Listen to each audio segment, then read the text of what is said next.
You're tuning in to the Black Hollywood Live Network, featuring news, interviews, and commentary on all things Black Hollywood. Hollywood redefined.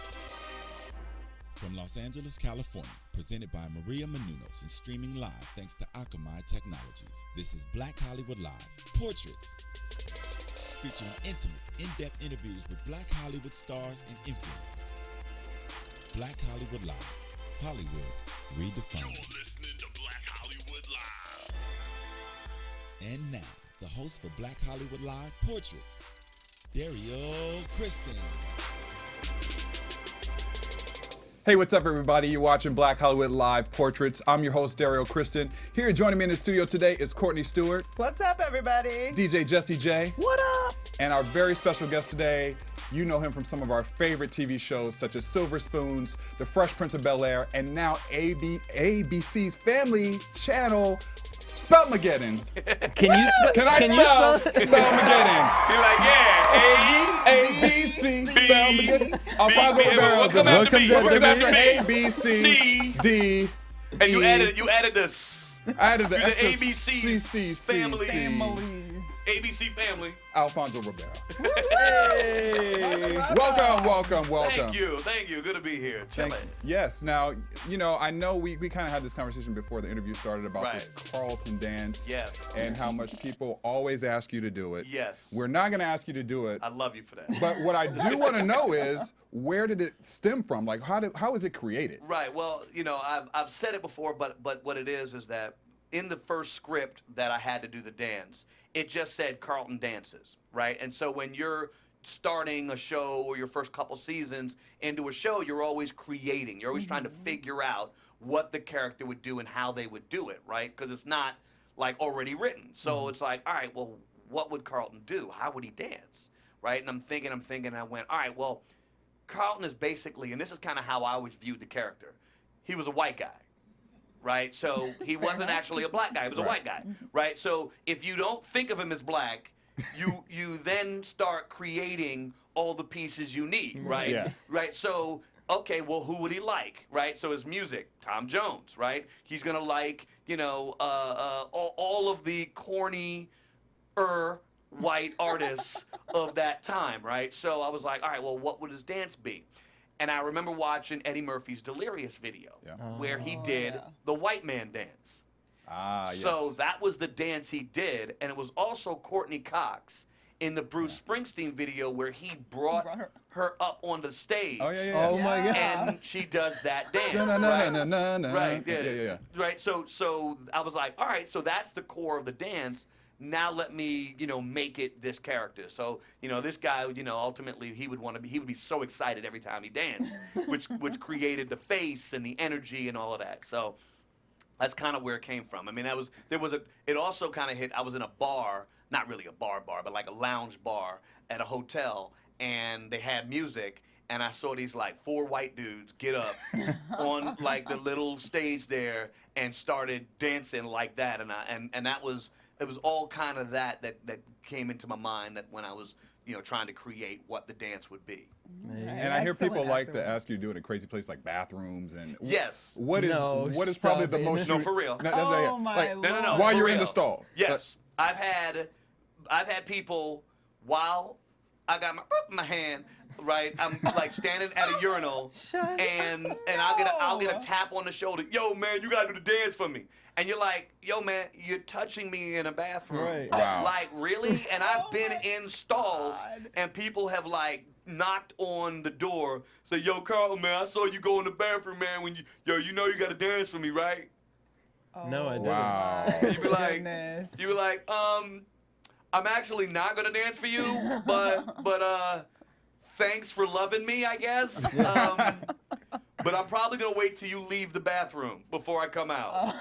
Yeah, that's an awkward moment. No, it's really awkward. I mean, people. I mean, I'm telling you, and that's one of those ones that you talk. But I get asked to do the dance everywhere, every day. Like if I'm out in public, I'm gonna get asked to dance. And so like when I'm in a really bad mood, like I'm really just in a bad mood, I've had a bad day, and people ask me to dance, I'll be like, oh, hold on, my man, I just want to ask you a question. Seriously. You're asking a black man to dance for you. Yeah, good point. Good point. That was a good point. I know you don't see me that way, but you're asking a black man to dance for you. If you pull out the gun and start shooting at his feet, we've gone back in the day too far. Okay? And they'd be like, well, no, I don't mean it like that. I said, I'm just saying. Just saying. You might want to look You're like, at well, what happened was, see, you know.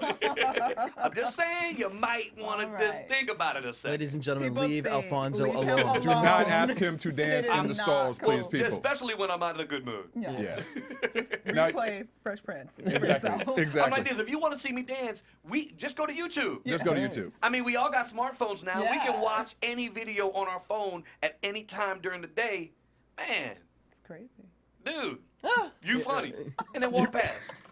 Dude, you dancing and that's funny. Just keep moving. Now you have a Trinidadian heritage. Yes. And you grew up in New York. Yes. Now, your grandfather was a kind of famous composer, dancer, singer. It was a calypso artist. Roaring Lion. And that is incorrect. Now, and that's funny because I just did an interview where we talked about how Wikipedia is always wrong. Right? You know, Most of it's wrong. Like even the IMDb, it took me a year and a half, literally a year and a half, to get IMDb to say that I was from Trinidad and not Dominican. What? Yeah. Like, I mean, I forever. read that on Like, yo, one of those I just IMDb. kept sending in saying, yo, this is me. I'm telling you, I'm not Dominican. No disrespect to the Dominican people. Y'all are great. I've been to the Dominican Republic. I love it. But I'm from Trinidad. And I've continually said, my grandfather wasn't the Roaring Lion. He was he was Lord Hummingbird. So like, Oh, wow, they have it completely like it wrong. wasn't even close. Like, not even Very close, wrong. yeah. Not even close. The Roaring Wow. Lion and the Lord Hummingbird. Like one's an animal, Wow, the that's other one's a what- yeah, bird. I don't, right. you know, I mean, Size tweet, difference. Tweet, tweet, you know. But yeah, so my grandfather was the Lord Hummingbird.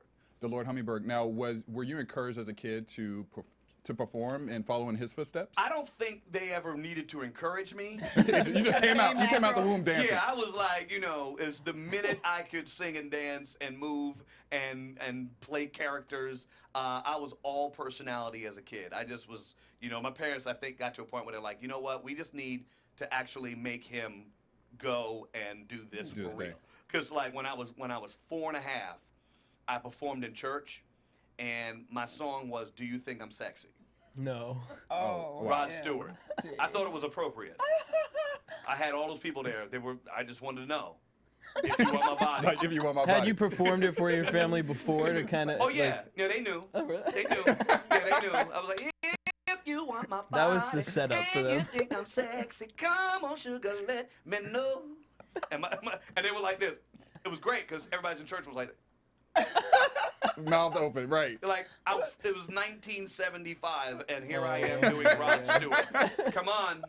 Was it a talent show? Comedy was already ready. It was yeah. Okay, comedy. It was Destiny a little talent was show. in the It was a little- cards. It was a Little little like talent little show. talent thing. Everybody else was doing yeah, gospel and I was doing Rod you know Stewart. Rod Stewart. Okay. You know what I mean? Well, you clearly had a lot of success. You were 8 years old. You were doing the Tap Dance Kid on Broadway. Mm-hmm. At that age, what was the experience like to be on Broadway? Well, for me, it was pretty amazing. I mean, to do. I always viewed Broadway as the number one. Like that's where the most talented people performed. Right, even in music and in movies and all that, they're not really the most talented. Right. And I define that by people who can sing and dance and act. Right. Like most people in movies, they're just actors. Yeah. Right. And most people who are singers typically just sing or even dance. Right. But they really can't act. Right. So like, but when you're on stage, when you're on Broadway, that's the pinnacle of being able to do all three, which is what I did. Yeah. So for me, it was like, what do we do from here? We've already And you were winning reached the awards top. at You were winning the awards at Well, outer it was, circle. I was a little kid. Yeah. I was 12 and dancing and getting nominated and winning, other awards. Like, our show was nominated for, several Tony Awards, Yeah. and it was amazing. And I had great people that I learned from. I had my tap dance instructors were amazing. Danny Daniels was amazing. He was awesome. And his son DJ they taught me how to tap dance, and then the director Vivian Madelon was a wonderful director, and then needless to say, the other cast members. Hinton Battle to me is probably one of the greatest dancers in history, right? And so to have him every day, watching him, learning from him, seeing what he was doing, and it was amazing. It was an amazing time of my life in terms of really understanding, one, hard work. Yeah. Right. Like when people, I always like every once in a while I'll give people in interviews, you know, a glimpse of my week schedule. Right. Let's start on Tuesday because that's basically the beginning of the week. Right. So I would go to school, 8 a.m. And Tuesday because you're dark on Monday, right? Right, we're dark on Monday, right? So, but I'd go to school, you know, 8 a.m. to 3, go home, hour and a half of homework. So 5 o'clock-ish when I'm done, lay down for about an hour. Car would pick me up at 6, take me downtown to the theater, half hour at 7:30, on stage at 8. The show was, you know, 3 hours, but 2 hours and 45 minutes. My character was on stage for 2.5 of the 2 hours and 45 minutes. So I'm on stage most of the night. I get out of there, you know, the show's over at 11. I get out of there about 11:30, go home, right? Get home around midnight, wound up, right? So now got to get to sleep by about 1, up again at 7. Wow. Right? That's a serious schedule. Go to school on Wednesday, get out at noon, go to the theater, do the matinee, go have dinner, do the night show, get homework and do it in between the shows, go home, get home around 1, right? Go to sleep around 1. Wake up on Thursday, get up 7 a.m. to go to school, be in school by 8 o'clock. School all day to 3, go home, homework, little nap, go to the theater, home again by 1, you know, sleep by 1. Right. Friday, same thing. Saturday, I get to sleep in. This is amazing. This is amazing. I get to go to school. I don't have to go to school today because it's Saturday, but I got a matinee, so I got to leave at noon to go down, go back. do 2 shows, asleep by 1, Sunday, get up, got my matinee to do again, do the matinee on, you know, it's a 2 o'clock matinee, so I didn't get picked up till 1, right? Do my matinee, be home by 7, get to bed around 9. Well, I mean that's a Wait, hard schedule. I'm tired. I'm tired hearing you. It ain't over. That's It ain't bad for an over. adult. We got Monday. Everybody doing the show is off. You get to They go get to rest school. all day. Guess You what? got 7 school. a.m. I'm going to school again. Done at 3, homework. Whew, I'm gonna get some sleep today. I'm gonna finally catch up on some sleep because I'm probably gonna go to bed at like 8 o'clock. And what were you doing as Start far the as day again on start the week again on Tuesday for 6 months. resting your voice and stuff like that? I mean, as a kid, I lived in New York, and a lot of the actors, I mean, it wasn't even fun to hang out with them sometimes yeah. because they're just like, they'd go Wrapped home, up. wrap themselves up, up, yeah. lemon tea. Like, as a kid, like, what is that like? Not being, I mean, where you, obviously you're not able to do, Disciplined and- like, have a normal childhood. Well, I got sick a lot. I mean, it was ultimately the understudies were the happiest. Oh, yeah. Because they were like, we get to go on. Yeah. Right? So, I mean, I would miss, you know, a show once every 2 to 3 weeks, right? Just because, you know, they'd cut me out of a matinee so I could sleep, so I could stay in. I'll miss a day of school just so I could, you know, my body could catch up. Mm-hmm. But the work that you do as a kid on Broadway, I It's intense. put that up against anybody's Anything. schedule Yeah. in show Yeah. business. Yeah. Because everybody gets to go home. Everybody's resting all day. Everybody in that cast was resting, not me. Yeah. Every day. So that was a great thing because it taught me hard work. When I came out to California to do Silver Spoons, man, I thought they was playing. Man, you mean we're done at 4? Right. And in that time, I'm going to school and working. I just come out and I only do 3 hours. Man, look, well, we gonna stay on TV, man. all but now that before- Broadway stuff, they tripping. We gonna stay on TV. Before Silver Spoons, though, you did a Pepsi commercial with Michael Jackson, correct? And you yes. wrote a book. And you wrote a break Right. dancing. A break I dancing looked book. at the video. Yes. All right. Hey, listen, if we had time, I would bust some moves from that video. You taught me a lot of things, I just got to say. That's all I got to say. He goes, and you wrote a book. Yeah. I ain't really write a book. I just, you know, somebody paid me to break dance, and, It's and I called- said what I, you know, how you But- this is how you do it. Alfonso's breaking At the and end of the day, popping. you're an author. Yeah, I You're guess. an author. Wow. I didn't even know that. You told me I should write a book. No, wait, how were you discovered for the Michael Jackson Pepsi commercial? His choreographer, Michael's choreographer, Michael Peters, was the director of the Tap Dance Kid commercial. And Bob Giraldi, I did a commercial for the Mormon Church before that. And he was a director of the Pepsi commercial. And they basically said to Pepsi and Michael and everybody, we got a kid who will be awesome, because I was just doing Michael all the time anyway. Yeah. Right. So I would just be in, woo, ow, right. And so I would just be doing it all the time, and they were like, we got the kid. He's on Broadway right now. Let's see if we can get him out of his show to come to California, and they let me out. A lot of fighting, but they let me out. And came to California, shot the commercial for 3 days, and then went back and went straight on stage, and literally the next day. So, but it was a lot of fun. It was great to obviously work with Mike. But I actually learned a lot on that commercial also, because I always like when Michael came in, it took him forever to learn the moves, and I was like, what? Right. Man, this is the E. But he was literally like he was perfecting. Every move, and his attention to detail was amazing, and so it was like all of those things during that period of my life really just taught me so much about work ethic and how hard you need to work to find everything, to make everything specific and dead on, and it really, I look at that as like that was the foundation to the rest of my life. And did you keep in contact with him after? I did, yeah. My dad and I came out to California, went to the house, saw all the animals and stuff. When he was on his victory tour, Bubbles was there. Bubbles there. Louis the llama. He had a snake, and I wouldn't mess with the snake. I was like, y'all keep the snake in the cage. And it was a big old boa constrictor. Man, go ahead, keep the snake. But so like Michael had, when he was doing the victory tour, he had his own hotel room, obviously downtown, but his room had 3 floors, and the top floor was a dance studio. Yeah. And Michael and I and my dad, when we were after one of his shows, and this is like in the middle of the night, we went up to the studio, Michael put on some music, and Mike and I just danced for like 2 hours. Wow. Legendary. That was the most amazing experience in my life to be able to do that. And so through the years, I would see Michael every once in a while, and it was great. Mike, he was the man. He was the man. And this is birthday week, so yes. We missed Michael. And now, his family and Michael have been in the news a lot lately, just with a lot of the family bickering, the problems with the children, some of the allegations from Wade Robinson. What is your thought or opinion on any of that stuff that's been going on since you had such a close I've said experience? I've said it throughout time, and it's very funny because on my Twitter and my Facebook, people go crazy on me for saying what I say, and I quickly say it again. I'm never gonna believe any of those stories. Yeah. I was a kid.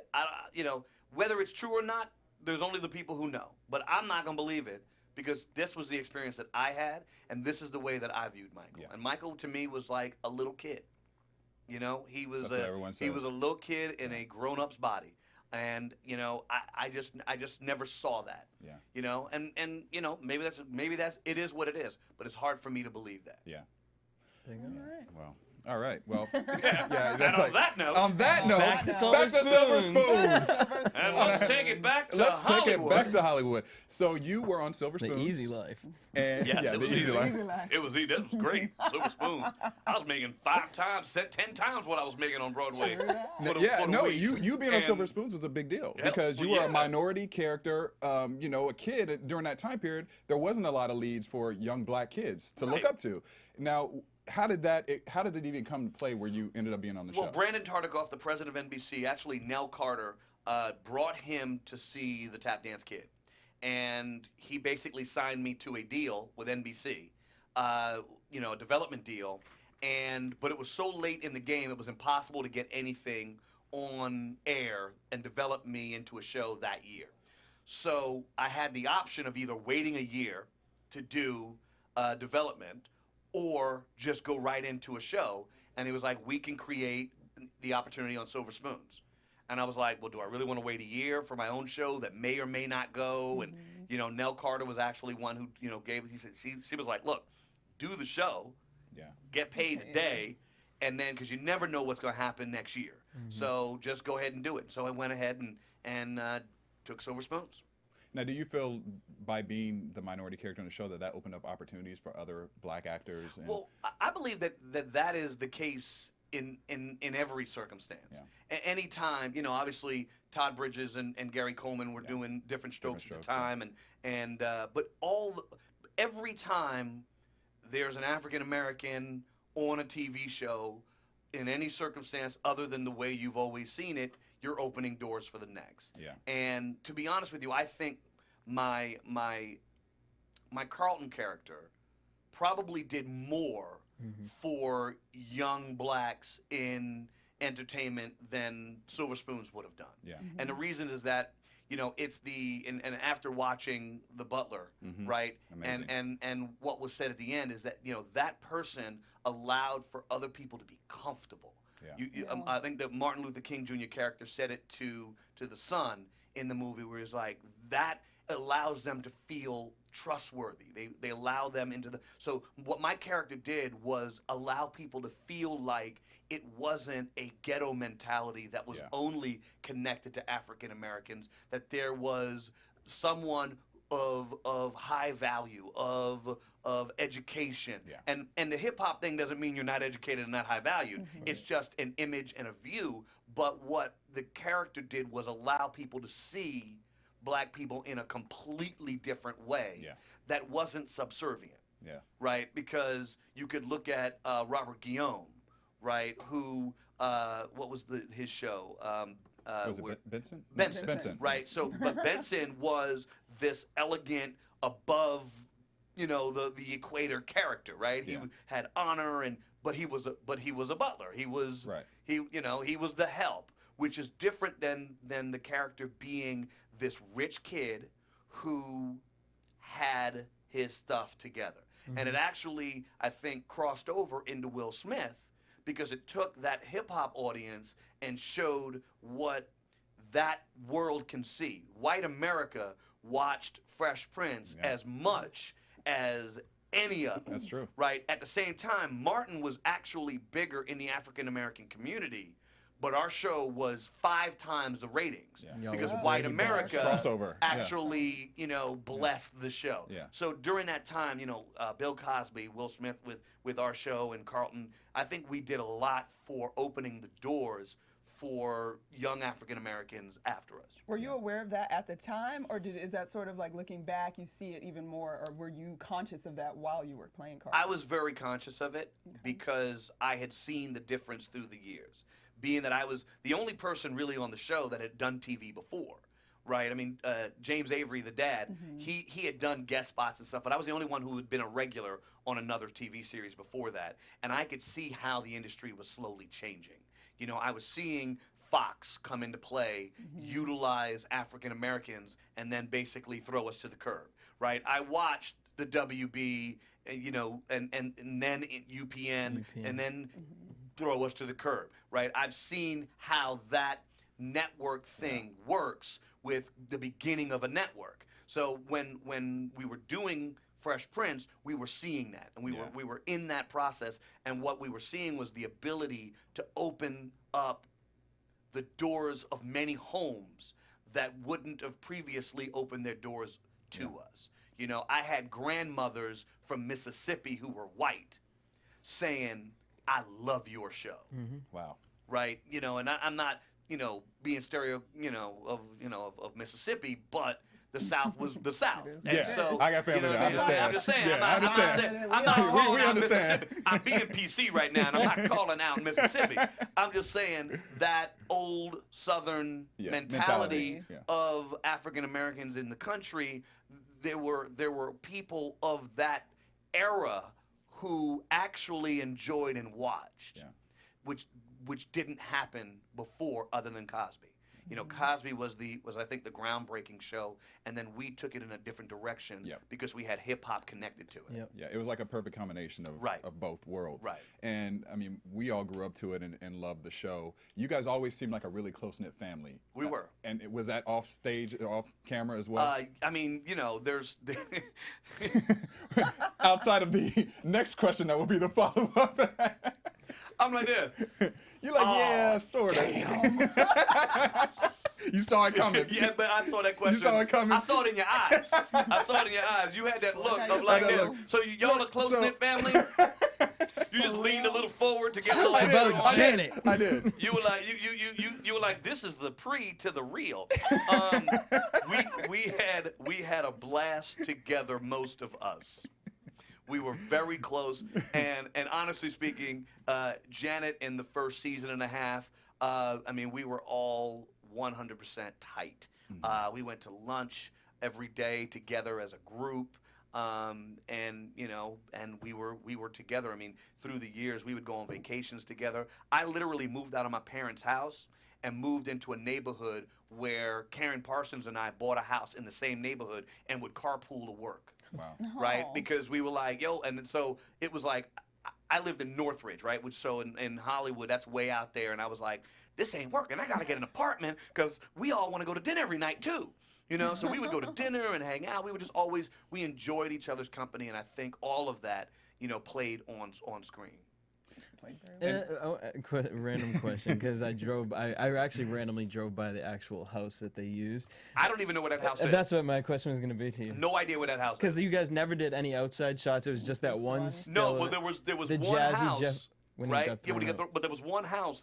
And then we never used that house again when we did anything else. So the original house is different than most of the other stuff that we did through the series. So like when they had to go do throwing jazz out of the house again, they went to a different house with the same front. Right? So it was a different house, but I still don't know where either one of them. I think it's on a Hollywood tour. It's in Beverly Hills. I was like, I want to go there. I Googled it. The problem for me is I can't go on the Hollywood tour to find it. Oh, no, I drove myself. Right. Then you'll be dancing the whole way. I'm going to be on the Hollywood tour. I'm going to be on the double decker like, yeah, man. Yeah, I'm just trying to see where the house is. Now, I do have one question, and then we'll kind of move on to other things in your career. But when I was watching the show, and Janet was obviously the original Aunt Viv, and then we transitioned to Daphne Maxwell Reed.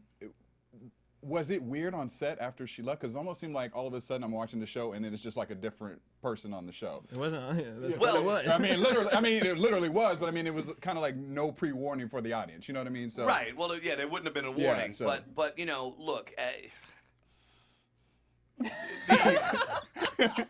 sat back this time. That was an amazing question. I'm like this. Look, I mean, I have been outspoken on this issue in the past. I think it should remain in the past. Okay. At the end of the day, I think it's time to move on from that. The unfortunate reality is that one person lost her job. Yeah. That That person lost her career and her life in that. And I can understand, the feelings that individual has. Right. But not to say that the things that I've said in the past weren't true. Right. They're 100% true. And most people are not willing to deal with reality, which might have been what got them there in the first place. Right. Right. So we're dealing with, an issue where somebody doesn't want to be honest with themselves. Okay. Nothing here was caused by anybody other than the person who did it to themselves. There were arguments, there were discussions, there were curse-out sessions that occurred that never started with anyone but the one individual. Okay. And I know that person wrote a book, and I'm not, that person came out and said a lot of negative things about Will and myself, and I think all of that is in defense of her own reality, but it's unfortunate that had to happen, and nobody was capable of recognizing what the truth was. And, unfortunately, it's still being brought up today, but I'm like, why? Yeah. The show's over. We can't take it back. We can't change it. And nobody is going to change anybody's opinion. Right. Yeah. Right? People love Janet. Most people will say, we love the first mom. But does the creativity of the show take a downturn because of the working environment? Mm-hmm. And is that worth what the character brings? Right. Because I love the second mom too. Yeah. Yeah. And I No, saw they're both Daphne, great. I Yeah. saw Daphne last Yeah. week. So I was in Virginia and I actually went and saw The Butler with Daphne. So it was Oh, wonderful. wow. Very cool. But it's one of those things where, it's unfortunate, but, things happen. And what most people don't realize is that, you get to a place where you believe in yourself to the point where nobody will be honest with you. And there are a lot of people who lose jobs. Yeah. There's a lot of people who get fired. And I can guarantee you that 95.999%, I'd rather say 99, but I'm going to say 95. But they would say it was somebody else's fault. Right. Right? I mean, there are a lot of things that happen. You know, it's like, I love Chris Brown, but Chris Brown blames everybody else but himself for what happens. That's true. Yeah. Right? And we unfortunately deal with people who don't want to look at themselves in the mirror. They don't want to deal with their own behavior. They want to blame everything on everybody else. And it's unfortunate because I think that when you're able to look in the mirror and you're able to deal with it, now you have a chance. You know, and I like to use sports as an analogy, right? Andy Pettitte, Roger Clemens, supposedly both did it. Roger Clemens says no. Andy Pettitte says yes. Andy Pettitte isn't viewed negatively. Oh. Right. Regardless of whether he did it or not. I'm not saying Roger did it, but dealing with it and the way the people deal with you is always based on the way you look at it, the way you're honest with yourself. If every individual said, you know what, I totally see how I screwed up here, my bad. Yeah. America forgives you. Yeah. But when you stand there and you're like, nah, that's not true. This is my reality. It's that person's fault. It's that person's. Is it? Yeah. Why is it that everybody's saying the same thing but you? Well, Nah. You have to look at yourself. That's true. Yeah. If everybody's saying it, it might be true. I'm not saying, might be. but I'm saying. Well, I want to know if it might be true. I hope it ain't true, but rumor has it is that, you know, you guys have gone along from the show and said that there will never be a Fresh Prince reunion. Well, I mean, look, can anyone ever say never and really it be never forever? Probably not. But reality of it is the reason why we stopped doing the show was because Wilson became a movie star. But Just that little thing. that might have been the main Just that little thing. But the second part of that was that we felt like, well, I should say this, the producers and Will felt like we had done all of the episodes and storylines that we could do creatively and make it great. And that rather than continuing to keep a show on the air simply for paycheck, right? To just stop and move on. Keep it legendary. And just make, and I think that's part of why our show has continued for, 18 years now after the show went off the air, and we're still running in syndication as much as we did when it ended. Yeah. So, it's amazing. So yes, it went up more and came down, but overall, it still airs 2-3 times a day, across the globe. And I think it's because we did 6 seasons of really good episodes versus 10 seasons of 6 seasons of really good episodes and then 4 seasons of. Now, a lot of people don't know, outside of you being a talented actor, that you also write and direct. You've directed several episodes of Let's Stay Together, Meet the Browns. Was it a hard transition for you to go from being in front of the camera to telling actors exactly what they need to do? Actually, not at all. It was something that I wanted to do. I actually directed an episode of Fresh Prince. I did In the House with LL Cool J. And one of the things that I've always felt was the process is what's important to me, right? Being in front of the camera is wonderful and it's great, but I love watching other people do incredible work. I love being able to see somebody bring something and go, that's the nugget. Yeah. Now, that information, that little thing that you have, let's expand that. Let's make it great. Let's make it better. I enjoy not just being there, but I enjoy making other people great. I mean, I had an opportunity with Ron Rico on Let's Stay Together, where there was an episode where we weren't kind of finding how it worked, and he wasn't vibing it like and I was like, let's just keep working it, let's just find it, and by the end it was a hysterical scene, and it was like, that to me is what's so amazing about what I can do as a director, is saying, I know this is funny, we gotta rip away all of the things that we protect ourselves with to make ourselves do it our way and say, there's something else here. Let's find it. And that to me is the beauty of directing, is saying there is some wonderful stuff behind here. Let's rip through it and find it. And it's great when I'm able to do that. Plus, I enjoy the entire storytelling side of it all. I mean, I'm a storyteller. Yeah. Just naturally, my wife always says to me all the time, man, you just keep telling. Tell the quick version. We don't need the full sitcom. Can we make it a sizzle reel with this Right, stuff? right. And so, I love telling stories. So for me, there's tools to telling a story. There are actors, there's writers, there's lighting, there's cameras, there's music, right? I mean, so all of that stuff helps tell a story, right? So that's the stuff I love.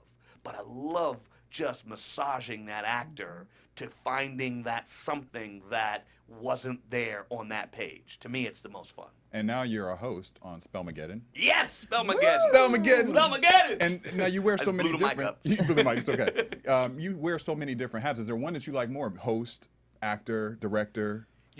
It's hard for me to say I like one the most because I love doing it all. When I was young, my dad and I had a theory of career, which was the more eggs you have in a basket, the more opportunities you have for things to hatch. Yeah.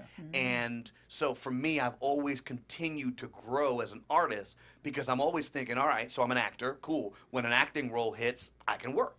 I'm a director. When they need a director, I can work. I'm a singer. When they need somebody who can sing, I can work. I'm a dancer. I'm now a host. So anything opens up, my name can be called. And so for me, that's not being the biggest star in the world. I don't care about being the biggest star in the world. My ego doesn't need that. Yeah. What I want to do is I want to support my family when I'm 80. I want to be able to say for 72 years when I'm 80, because I've been working since I was 8, that I have worked and supported my family and given my kids and my grandkids an opportunity in their life. And I love working. It's not about being the biggest star. Yes, look, we all want more money. We all want to be able to not have to work if we don't have to, because we have enough money in the bank to say, I'm going to take 2 years off, right? And that's not the case. But what is that I love doing it all. So there isn't one thing. I love hosting, right? When I'm hosting a show, it's so much fun because, like, I'm a traffic cop, right? But really what it is I'm a director on the floor. Yeah. So you know all the aspects. So I'm really when I'm hosting, I'm not thinking about it as an actor. I'm thinking about it as a director. Except I'm the one saying the words. I'm the one navigating the game. I'm the one keeping it moving. I'm the one who's going, all right, that was great, but now you over here, and now we're moving, and we're going, and we're going, and it's a traffic cop, which is really what you're doing as a director in TV most of the time also. There's other creative aspects to it, but really you're a traffic cop of all the different departments. So for Spell-Mageddon, what I get to do is I get to do that while creating the tone of the show. When you're a director, what your whole thing is to create a tone. Ollie Leroy, who was executive producer of Are We There Yet? And I did, 32 episodes with them. The wonderful thing that we talked about all the time, and he was a magnificent executive producer and writer, was the tone of the show. Yeah. Right? And we would always talk about what the tone is, the tone visually and, the pacing of it and all of it. We talked about tone. As a host, I'm creating that tone. I'm creating what it is, right? So on Spell-Mageddon, I'm laughing. That's the tone that we want everybody at home to feel, right? It's not a serious game show where we're going to get serious about spelling, right? It's about fun. And if I'm laughing, you're laughing. Yeah. If I'm enjoying it, you're enjoying it. Now, I was actually enjoying it. So it wasn't me doing a host thing, but that's what I feel like I'm doing as a host. I'm keeping the tone where it needs to be. There's a segment where, all right, now we get serious. And I turn it into a serious play. And now it's no more stuff happening. We're just going to spell. The best person who spells the most words, will win $10,000. And I turn the tone to what it needs to be. Yeah. That's what I'm doing as a host, which makes it so much fun for me. And I know we're going to play just a quick game or rounds of Spell-Mageddon. Yes, you are. Yes. But I have one quick question for you before we move into that. If you could use one word to define you, what would it be? You've had a 32-year plus career. What would you say? Wow, one word. I mean, I would have said charismatic, but that really doesn't define my whole career. Diverse. That makes sense. I would agree. Diverse. I think, on the spot, Yeah. And there might be a word that later I'll be driving, later and be like, Tweet it for oh, us. that's just the word tweet it to I us. was Tweet thinking. it to us. I was Tweet it to thinking, us. the word I was thinking would be this. No, but I think that diverse really does say it. I mean, I Yeah. think, the fact that the analogy of the eggs in the basket and really working at all the different areas, and that's what I love to do. So, so diverse. Diverse. All right. Well, now we're going to move into a little game called Little Spell-Mageddon Spell-Mageddon. that you will be Wrap it up. orchestrating for Yes. us. So you're like, Yeah. what do We're a we little do? nervous We don't know what and to do. excited Be at the nervous. same You time. shouldn't be nervous. These So So Courtney's gonna be Courtney's the going to be I our don't guinea know if I pig should've today. done Courtney, that. you're going to be Courtney's doing our guinea it. pig. I'm scared. And so now you guys get to be part of it. Oh, okay, great. Yes. All right, should I take off my Because- jacket? Is this something? No, because it's okay. all going to be on her. Oh, okay. Oh, I like that. I like that. So, so the way we do this, right, get to write? is our show Spell-Mageddon is you have to spell words that are relatively easy, not super hard words, okay. right? But while you're doing it, we're distracting you. So Okay. we've got games like where we have a dunk tank, and you would basically, and we're going to give you goggles because we don't want okay. you don't want to Good, get 'cause the I wear contacts. That would be bad. Yeah, that would have been bad. So what we have like a My dunk head's tank. We kinda fill big it up with for- ice. We fill it up with water, right? We shoot balls at the target, but it's ice. Like we let it sit for like 15 minutes so it No. gets really cold. And as they're trying to spell, we dump them in the ice. Oh, my Lord. I want to go on the There's show. no We're not ice, doing me that too. to you Okay, here I today. appreciate that. We got a game where we have we put a person on a giant fork, right? And we have a big old pie. And the fork and them do this in the pie. So it's not pie in the face, it's face in the face in the pie. pie.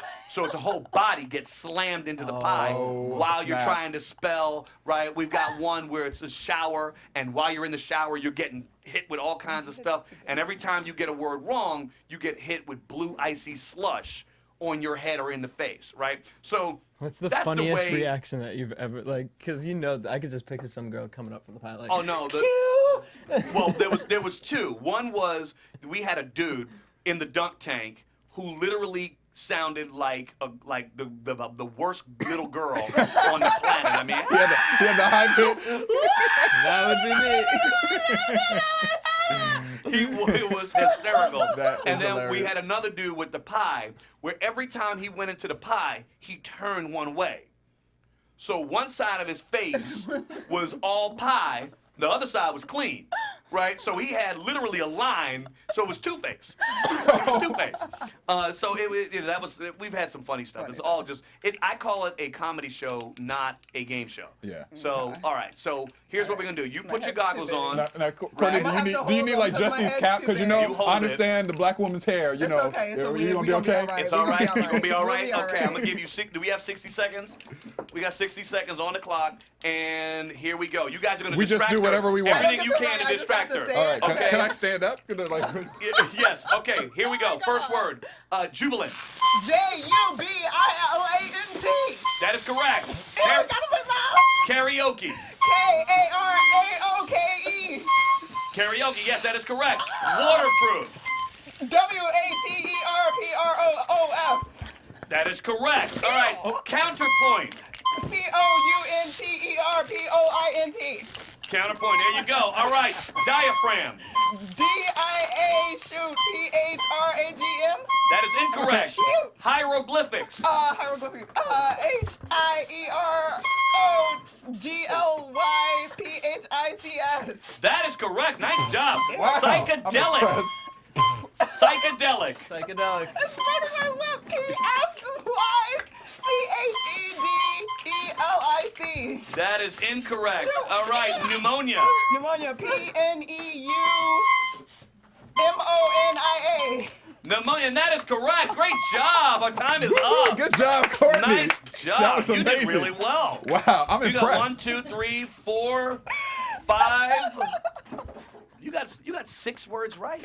You will be on my team game night. That was I'm six out of impressed. five. That was 6 impressive. out of 1, 2, 3, 4, 5, 6, 7, 8, 9 words. Oh, I missed all right, 3. Courtney, you Wow. can Yeah, do Man, I it. missed that's a 3. nice job. 3 that I know. All Yeah, right. hey, go ahead, girl.